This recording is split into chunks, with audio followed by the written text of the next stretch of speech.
if I told you this player was just 17 years old, would you believe me? Well, this is Oliver Bonding, ranked 28th in the world for juniors with a career high ranking of 8. At just 17 years old, he stands at 6'4", and let me just say, he's the biggest hitting junior I've ever played with. He's now switched his attention to the men's game, where he's already 930 in the world, and he's won a 15k pro title earlier this year. And with sponsors like Red Bull, Adidas, and Wilson, people can clearly see his potential. Now, I've done 2 of these videos where I've played against prodigies in the past with Ben Gusikwan and Junseo Jang, where both times when we played points, I lost. So today I was super determined not to go 0 for 3, but with my toughest prodigy yet, it was going to be a tough task. So if you believe in me, drop a like on the video and comment your score predictions below, and let's see how I got on. Alright guys, so we're here at the National Tennis Centre today on the hard courts, and today I've got a very special opponent. Now, I did this video a couple of weeks ago with the world's best 14-year-old tennis player, and I ended up losing, and you guys flame me in the comments. So seeing as that video did really well, today I'm playing against another up-and-coming player. He's absolutely massive for just 17 years old. I'm excited to see how I stack up against him. Definitely going to be a little bit more of a challenge than my last opponent, but yeah, I hope you enjoy. This should be an intense one. Hi, I'm Ollie Bonding. I'm 17, even though I might look older. I'm currently ranked around 25 in juniors with a career high of 8, and my current professional ranking is around 935. I just won my first futures title. So Felix, how long was your clay season? About 9 days. I played about 7 sessions, totaling about 10 hours of tennis. I'm literally just Rafa Nadal, Antalya, that's what they call it. So jumping straight onto an indoor hard court, having played on clay for the last 2 weeks, was a bit of a strange experience, especially against such a big hitter. We did some down the line, some crosses, some volleys, pretty much a big match warm-up, because I was excited to play some points with him later on in the video. So make sure you stay tuned for that match. Now, the one thing I did instantly feel from Ollie was his ball striking. He had a very, very powerful stroke. He had good backhand depth and on the forehand side as well.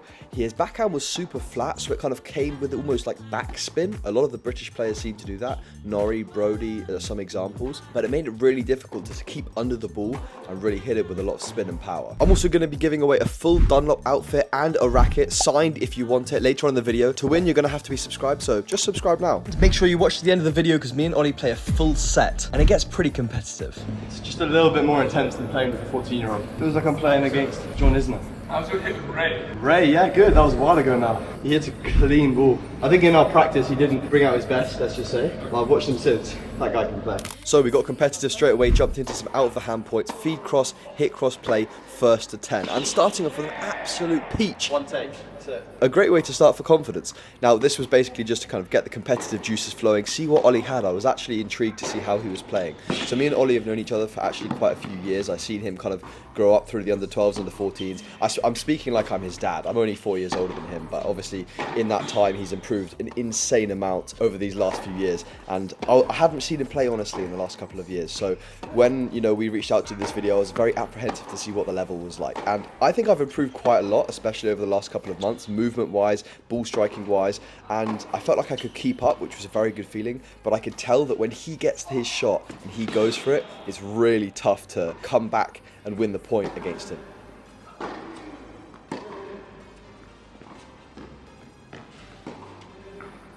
I managed to find myself up 6-4 in this tiebreak, and yeah, let's see how it turns out. In a match that's out, by the way, just so you know.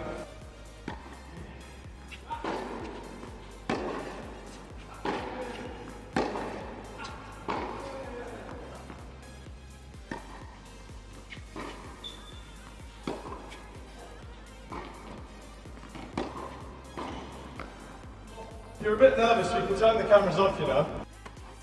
So 8-6 up in a good position in this first tiebreak, but I could definitely tell while he was going a lot more into my backhand side. I think on that side, I struggled to get as much depth with it and change the pace as well, so I kind of resort to the slice, which isn't a bad option. I'm definitely working on it because I want it to be super stable, like a rock, and then really do damage with the forehand. But again, 8-all, absolutely crucial point here. I wanted to get one W on the board just to set the tone for the video. I think that was going to be really good, and then we dump a backhand into the net. Definitely not what we wanted. Really need to stay solid in this point so I don't give it away straight away. Nice? Yeah. What left did you pick? Let's go start there. And a sudden death point to decide the first set. I appreciate Ollie's sportsmanship, giving me the first set. I needed a confidence boost since I'm on hard. I guarantee you, this guy's not going to take it easy anymore. I'm also putting a bit more pressure on him by saying that. If you were to play Stefanos Tsitsipas right now, scoreline-wise, to get in the best, let's say you're playing Wimbledon. Wimbledon centre court. Let's make it interesting. Best of 5. Best of 5, what's the score going to be? I mean, you have to back yourself if you're going to play them. I mean, get that kicker out into his backhand. Slice serve into the body, Slice get into the him fired up. I saw Kyrgios got into his head a few years back. Maybe get him disqualified, you might even win. 4-set thriller on centre. Or like 6 in the 4th, save a set point. a heartbreaking loss, but then one that you feel like the next day was like a good heartbreaking loss, That's how I'm going to feel tomorrow after you shot me in the next set. Right, so after all of you keyboard warriors from last Prodigy's video, I said, oh, I can't believe you lost to a 14-year-old. I'm not leaving any prisoners out here today. Also guys, we're nearly at 250k subscribers, which is crazy. But in last week's video, over 70% of you that watched aren't subscribed. So if you haven't already, subscribe to the channel, help us out on the road to 250k. And now let's continue with the video. Tiebreak number 2 was definitely going to be competitive. Now, Ollie came out with a little bit more fire in this one. I had the pressure on me to kind of defend, that first tiebreak. I watched back some of the footage from the last Prodigy video where I seemed to get flamed by a lot of you guys for losing to this guy. Obviously, I think a lot of you, what you didn't understand is that it's a training session, it's content, it's more for fun. You're never going to be 100% serious, especially in a training session. And I would love to have a rematch against him, so drop a like on the video if you want to see that. But I knew in this video, there was going to be a lot of those people from the last video potentially watching, so I wanted to put in a good performance, not just for them obviously, but also for myself to kind of prove that I had the level, especially against someone who's top 1,000 in the world, who's achieved my goal within a couple of events. And so if I can beat him, maybe I have the level that it takes right now to start breaking through in the events, and that was going to be a big confidence boost if I could win in the points later on in the video. What's it like being a Red Bull athlete? I take pride in it. I think just seeing that so many top players have had it. Yeah, obviously Steph, Dominic Thiem, one of my favourite players. I met Dominic Thiem in Frankfurt, right? He's watching. I love you. We played Topspin, the video game. I was trying to make loads of jokes. You've won this tournament. We played US Open. Every single comment, he was like, yeah. It was very hard to actually hold a conversation, but the nicest guy I've met. Very to himself, I find that quite interesting. You guys in the comments, tell me about my mindset. My mindset this set is no talking, no yapping, no excuses, nothing. I'm gonna win. That's what we're doing. Right, this set was mine for the taking. I really wanted to step out on the front foot in this tiebreak. Definitely using that forehand into my backhand side a little bit too much for my liking, so I was trying to counteract that as much as possible, switching line.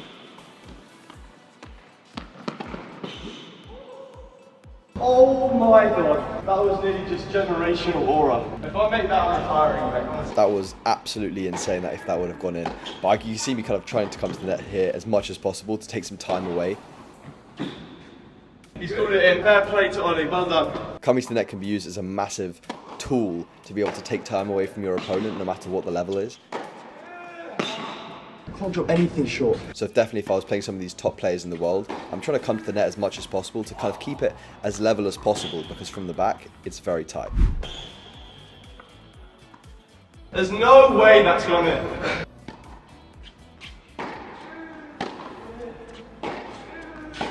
We're 5-1 down here. I haven't done too much wrong in this tiebreak already, but Ollie doing what he does best, dominating these points. So I knew here, unless I trying to up the ante in these points, I was going to be in trouble. And that backhand's a perfect example. Going for more risk, but obviously to win these points, I was going to have to do that. And sometimes that's all it is in tennis. Here at 6-3, I really wanted to just slow it down on his backhand side, see what he's going to do. And he reacted with an insane ball down the line. Not really much I could do there. And at this point here at 8-3, I kind of resorted to trick shot mode a little bit. Sometimes in the videos you lose concentration and stuff like that happens.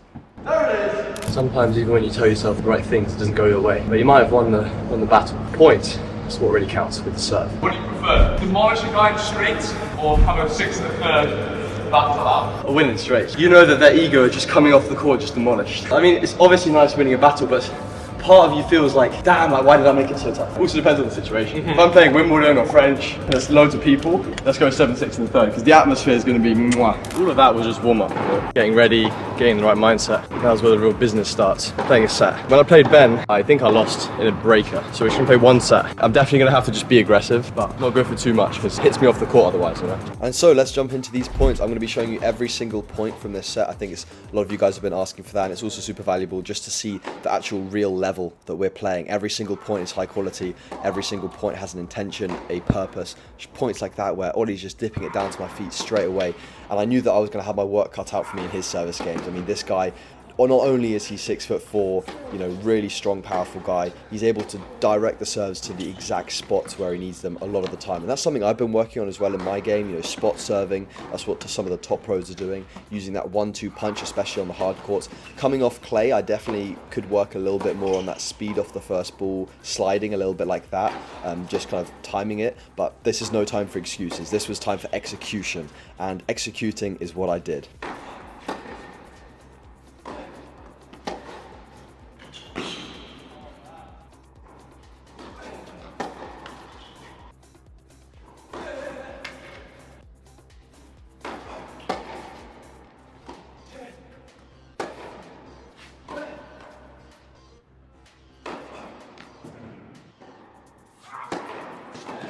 And as Caruso would say, keeping it simple in that first service game. Ollie, you know, jump smash there at the net, acing me on the second point. Those first few points I knew in each service game were going to be super important, because once he has that confidence, you know, 30 love, 40 love, the juices are flowing in the game. It's going to be really tough to then find a way to somehow come back and break him. It's actually crazy to me, like a 17-year-old serves that well. And in that game, I did nothing wrong. 4 good serves. Just got to hold my serve and pray for a break.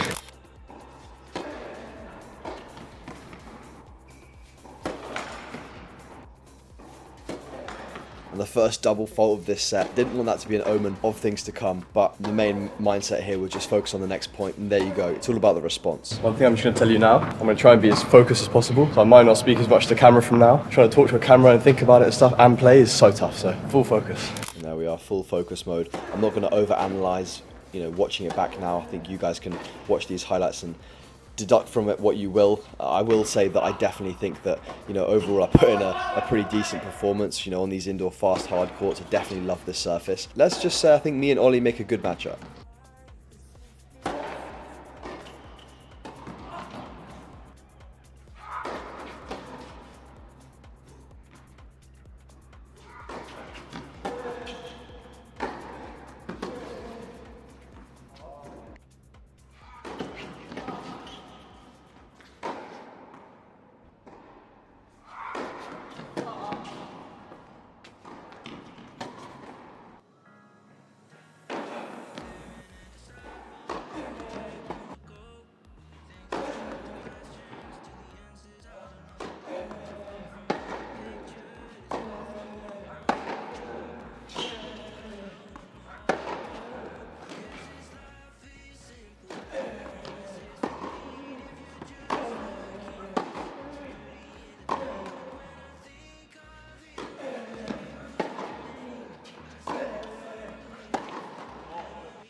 And backhand cross proving to be lethal. That confidence is what I need to show slightly more, and we managed to get a hold from a pretty dire position, giving a couple of unforced errors, and that response is so important in tennis, being able to come out of those bad games, find a way to win, and still back yourself in those juice moments like I did. I think that's definitely a step in the right direction, watching myself back now compared to matches in the past.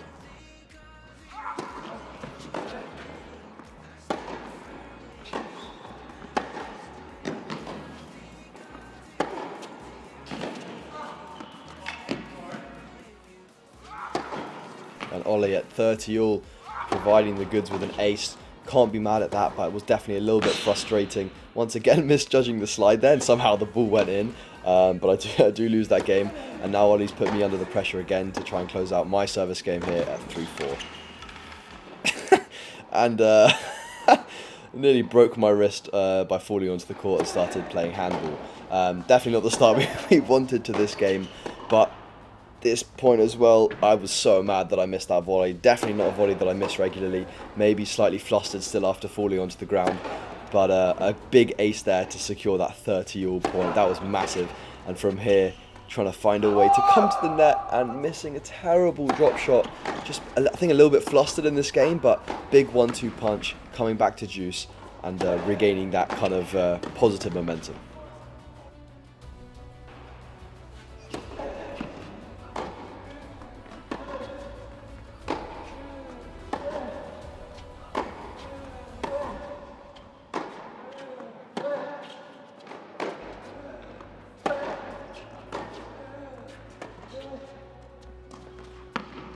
So guys, before we see who wins the set between me and Ollie, I have an exciting announcement. We just hit 100k on Instagram after like 10 years of posting. It was our original platform. I want to say a big thank you to you guys by doing another giveaway. I'm going to be giving away one of my rackets, signed, as well as a full Dunlop match outfit, including a shirt, shorts, socks, everything that you guys will need. All you have to do to be entered is be subscribed. You could already be subscribed, or if you're new, click that subscribe button, like the video, and go and follow me on Instagram. There'll be a link in the description. And then all you have to do is send me a screenshot of you being subscribed and DM it to me over on our Tennis Brothers Instagram account, and you will be entered. And in next week's video, I'm going to choose one winner to send all of this stuff to, and I might even throw in something else just for you. Thank you for the support on all of the latest videos. It's been epic. And now let's see who wins the set between me and Ollie.